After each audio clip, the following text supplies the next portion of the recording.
we had a county commissioner that was concerned about El Paso County getting its fair share. And I asked these questions, and we asked you here today, not just for us, for the 9 of us, but for the people who are watching, who may have questions, who watch or listen to this with other media. So how would you respond to the fact that maybe we didn't get as many vaccinations as the Denver area did, and you know, whether our criticism of that process was valid? Mm-hmm. Well, you know, as Mayor Suthers had stated, you know, early on in February, you know, the facts are is that we were not getting proportional supplies to El Paso County, and we learned about that early February.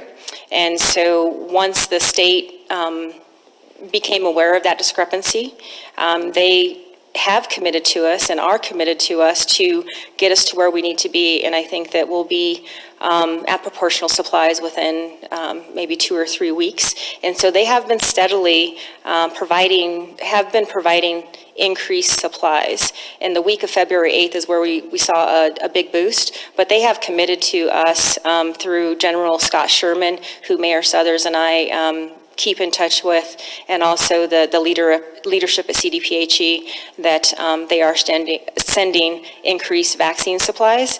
And so I think that you know, that's what I'm seeing. It's context is so important here, and it is not a perfect system.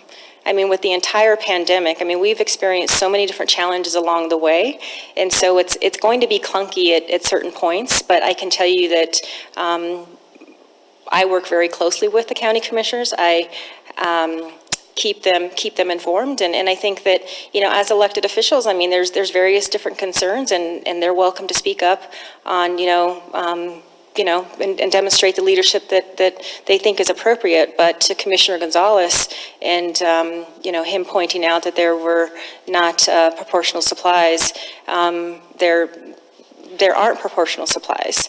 However, I think really the focus is that we're working on that. And you also have to, context is important. There's state supplies, which we know about through CIS, the Colorado Immunization Information System, which that tracks information, but there's also federal supplies. And so that's coming in heavily. And in our community, I think that we have the most, bases, and we keep in touch with our garrison commanders as well as the VA. So that paired with the state supplies, we're as you can see in the stats that I provided today, we're providing more vaccinations and we are getting increased supplies. Hopefully that answered your question. Yeah, it does. I guess maybe it was just an oversight, not anything intended to hurt El Paso County in particular by the decision makers. I believe that it was not intended to hurt El Paso County at all, and it was a discrepancy. And once we brought that to their attention, they responded quickly. However, with limited supplies, there's going to be limited increased supplies to El Paso County that is not a quick turnaround. And so it's definitely it's been a process, but I'm seeing increased supplies, and our vaccine providers through the Vaccine Consortium, they stand ready to vaccinate as quickly as possible, as safely as possible. No doses are wasted or sitting on the shelves.